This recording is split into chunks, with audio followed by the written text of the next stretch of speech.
ایک بلیور جو ہے، ایک اللہ کا ولی جو ہے، وہ پاسٹ میں ڈویل نہیں کر رہا ہوتا، وہ ان دا مومنٹ زندہ رہ رہا ہوتا ہے۔ وہ پاسٹ کے بارے میں غموں کو لے کے بیٹھ نہیں جاتا کہ ہائے وہ سن 1945 میں میرے ساتھ یہ ہو گیا تھا تو بس آج تک اسی پہ رو رہا ہوں۔ ایسا یہ مومنین کا رویہ نہیں ہے، یہ وہ لوگوں کا رویہ نہیں جو اللہ پر توکل کرنے والے لوگ ہیں۔ وہ کہتے ہیں اللہ سے معافی مانگی، اللہ نے معاف کیا، اب آگے چلو۔ اب پاسٹ کے بارے میں سوچنے سے، وہ کہتے ہیں نا انگلش میں there is no point crying over spilt milk۔ اگر دودھ آپ سے گر گیا ہے اس پہ رونے سے فائدہ کوئی نہیں ہے۔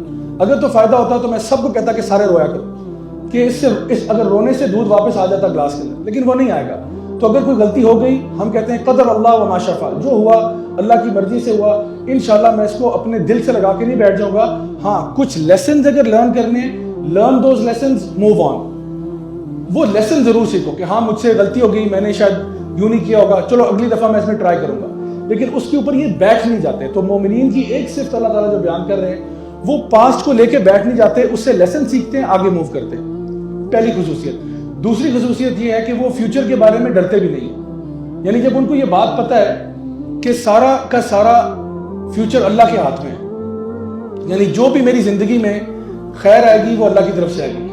مجھے بتائیں رزق سارا کس کے ہاتھ میں؟ اللہ کے ہاتھ میں۔ زندگی موت کس کے ہاتھ میں؟ اللہ کے ہاتھ میں۔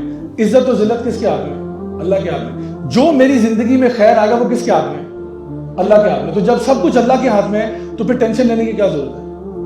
یا یہ اللہ کے ولی ہے نا، اللہ سے انہوں نے بنا کے رکھی ہوئی ہے۔ تو اگر میں نے اللہ سے بنا کے رکھی ہوئی ہے، اگر میں نے اللہ سے اچھا تعلق مینٹین کیا ہوا ہے، تو پھر مجھے پتہ اللہ میرے ساتھ ہے، میں جہاں بھی ہوں اللہ میرے ساتھ ہے، اور اللہ کبھی میرے ساتھ برا نہیں کرے گا۔ یہ ہو ہی نہیں سکتا اللہ میرے ساتھ برا کرے، امپاسبل ہے، امپاسبل اللہ میرے ساتھ برا کرے۔ ہاں کبھی کبھار کچھ چیزیں ایسی ہوتی ہیں جو ہمیں بری لگتی ہیں، لیکن یقیناً اس میں خیر ہوتی ہے اللہ کی طرف سے۔ جیسا کہ میں آپ کو بتاتا ہوں کہ کوئی بھی بچہ 5-6 سال کا، وہ اس کا باپ اس کو ڈینٹسٹ کے پاس لے جاتا ہے، اور ڈینٹسٹ جو ہے اس کے منہ کے اندر آپریٹ کر رہا ہے، اس کا دانت باہر نکال رہا ہے، روٹ ایکسٹریکشن ہو رہی ہے۔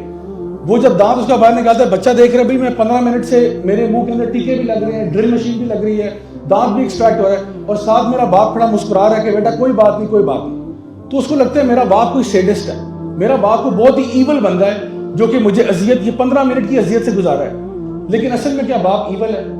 بالکل بھی نہیں۔ باپ، یہ بچہ جب، ابھی اس بچے کی عقل تھوڑی سی ہے، جب یہ بڑا ہوگا اس کو بات سمجھ میں آئے گی کہ میرے باپ نے جو میرے ساتھ وہ 15 منٹ کا کیا تھا نا، اس نے مجھے پورے سال کی ٹینشن سے بچا لیا تھا۔ تو کبھی کبھار کیا ہوتا ہے کہ ہم جو چیز دیکھ رہے ہوتے ہیں، ہمیں وہ بڑی بری لگ رہی ہوتی ہے، لیکن اس میں خیر ہوتی ہے۔